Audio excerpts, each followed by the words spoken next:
Hey guys, Andrews here with another weekly update. Much of what we're going to talk about this week is what I mentioned in last week's update. So for class balance change details, check out last week's video as I'll just be skimming over the changes this week. As far as the central market or integrated market, not sure what they're going to call it right now. Basically, the new market system was not released this week as I anticipated and instead was released on the Japanese server. Now this means they are rolling out the server region by region and we should get it within a week or two. The way they've implemented the market seems to slightly change week by week, so I'll hold off on making a market guide till we get a full release on our server to see what changes they add to the market system. Usually they are implementing design fixes to prevent exploiting, but I'm also concerned they're losing the spirit of the system by making one particular change in Korea. Before, your buy order or pre-order, as we call it, would work simply by choosing the highest price allowable by the market. So if an item sold for 100 million silver, the pre-order max would be 150 million until the market refreshed. Now, we have the market value limits which impede and prevent prices from rising above a certain threshold. This is noticeable in enhancing materials since their prices have barely changed in Korea and MENA. What this also means is that items that have not risen in price to meet the perceived value of that item by the player base are sold out and there is a wait list on those pre-orders. When there are two or more people who have pre-ordered the item at the same max price and the price is being limited by the market, the way it worked would be that first come, first served method, where the first person who pre-ordered the earliest at that price would get the item first. However, now with the Korean release, they've made it so that everyone who is pre-ordered at that price will be entered in a lottery and one person will win the item the next time it gets sold. Basically, we're going back to the bidding era of the market where you have RNG dictating who gets an item. But in my opinion, it's worse than before. Before, you had to manually go to the market either in person, through a character, or via a market maid to place your bid. That's all going away since now we have unlimited buy orders or pre-orders, whatever you wish to call them, which means that you don't have to be active to essentially bid on items. You'll have to just wait and hope you win the lottery for that item. This is worse for newer players, but also market snipers who would use some of the tricks to getting higher chances of getting items off the market. Now, by tricks, I don't mean hacks, I don't mean bots, but rather being smart about when you bid on items. For example, I have a higher chance to win items on the European server because I simply actively bid when most European players are asleep or AFK in the middle of the night. The best method, especially on North America, was to stay up until maintenance on a Tuesday to see what items were being listed in the last 15 minutes of the server going down. Those items sit on the market through maintenance, and if you log in immediately after servers come back up in the morning, you can snipe them quite easily. I've gotten several Ted Dandelions and other rare items that way on my main account. Now, of course, this is a no-life strat and is by no means something I recommend, but things like that are going away with this system, and we're moving towards a lottery where newer players with less silver are competing with veteran players with God knows how much silver thanks to the pre-order limit going away. You can now pre-order as many things as you want, including pearl items. Now, so those are my thoughts on the changes so far having to do with the new market system. It can seem a bit confusing, which is why once we get the full market release on our servers, I'll be doing a beginner guide explaining how the market works. And by beginner guide, I mean beginner, where I go over how to take out silver from your bank and other mundane things that may seem obvious to me, but when stepping back and by the number of people asking me these things, it can seem foreign to others. So hopefully you guys that already understand the obvious workings of these mundane functions will bear with me, as newer players, some of which have never played a sandbox MMO, may not have a clue to what some terminology means in this game. If you're one of those people, I ask you to send me a direct message on Twitch or in game, or leave a comment and I'll try and help you out if you don't understand a terminology or what I'm saying in most of my videos. Since honestly this situation reminds me of when we were in calculus class back a long time ago now for me. One of the teachers would ask if everyone understood the concept of whatever we were learning, and yet you rarely saw anyone raising their hand asking for further clarification. It's a different situation, but it should be a lot easier for you guys who don't understand to ask me privately for help or publicly in the comments, so don't be afraid to do that. As for market changes, there's been another change which will change the way we look at limits on pre-orders soon, so we'll go over that in a little bit. But let's move on to the rest of the updates this week, starting with our own servers first. Now, class balance changes have come through. You shouldn't be surprised if you have been paying attention, but in general, Warrior, Valkyrie, and Tamer got some buffs. Ninja, Kunoichi, and Mystic got some nerfs.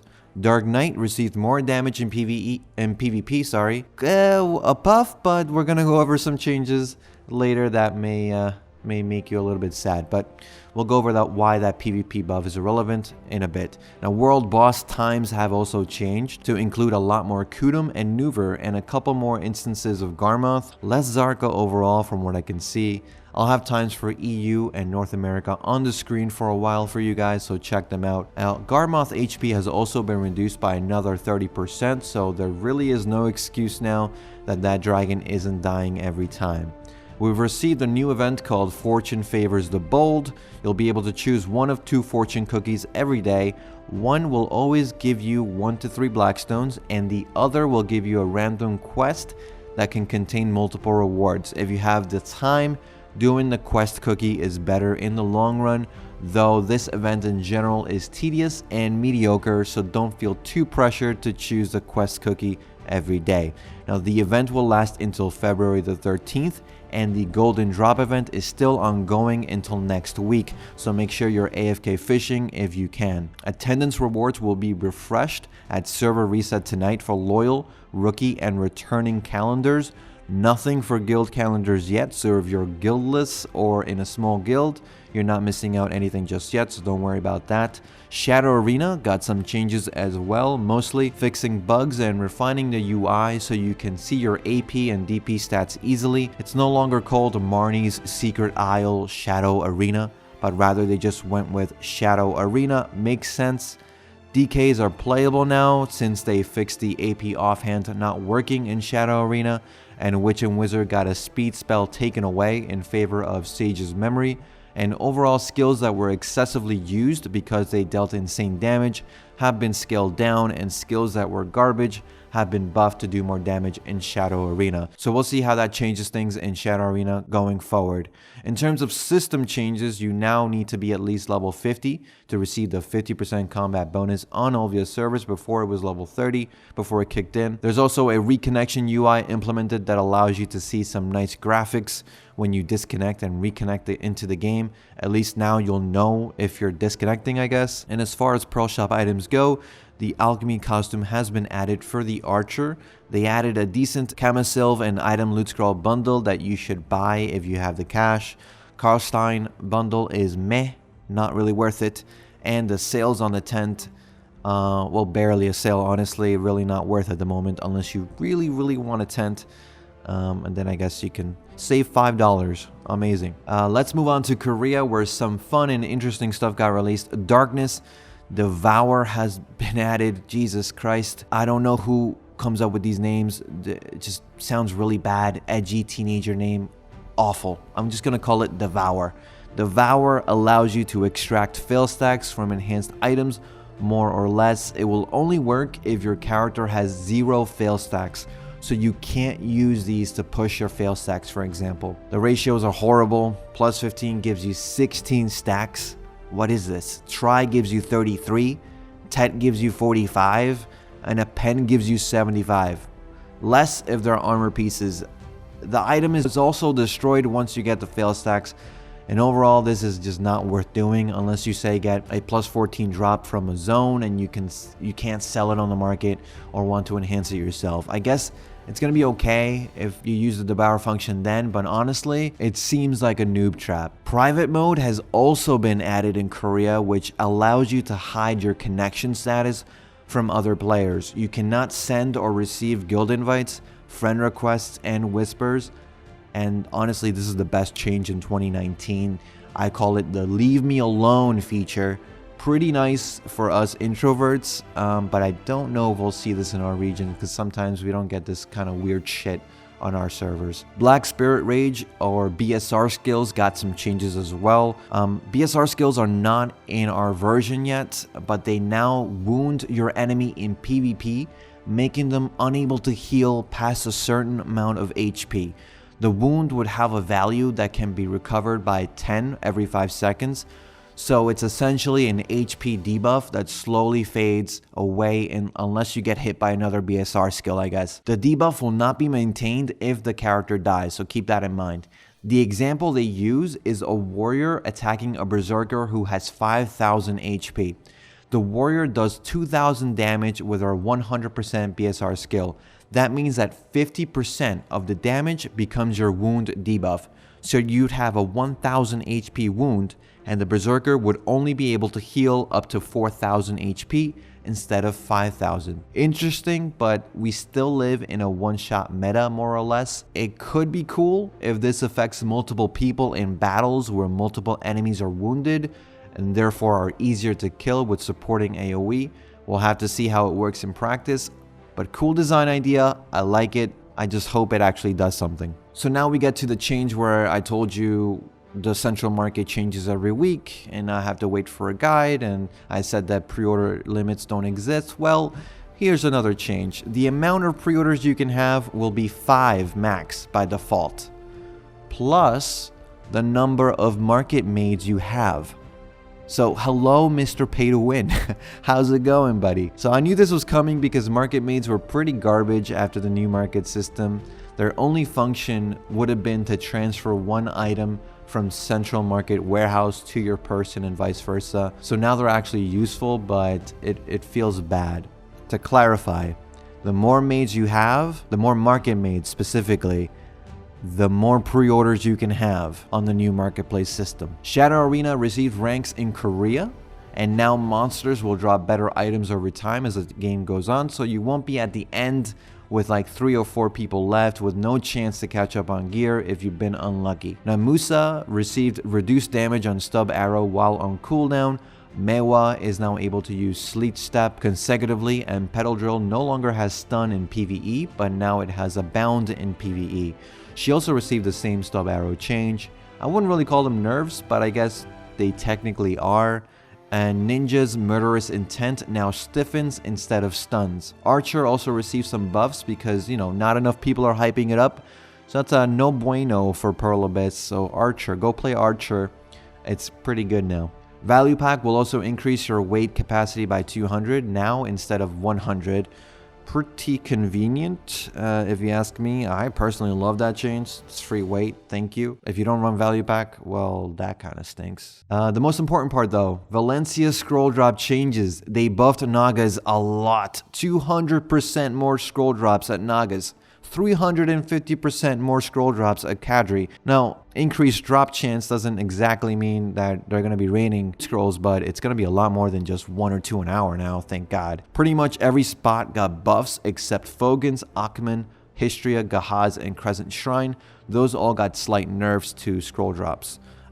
They didn't mention Pilaku, which I found weird, so I'm not sure what the Pilaku status is, but it should be around the same as Silver. Now on to Global Labs test server. We received a new unmanned shotgun with magic bullets. This sounds insane, but I haven't checked it out. I need to check it out later, see what it does.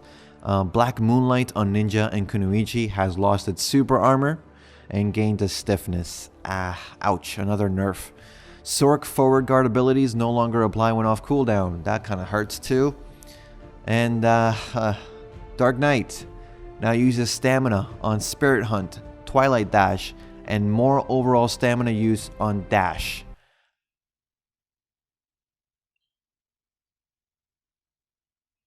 Thank you for joining me in this moment of silence for our fallen Dark Knight brothers and sisters.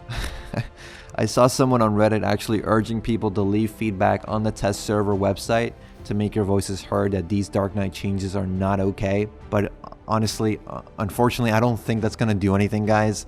They've made it very clear when they did away with the language support on the test server that they don't really find it time-worthy to figure out what some American pig or French baguette or Taiwan #1 kid says about their game, okay?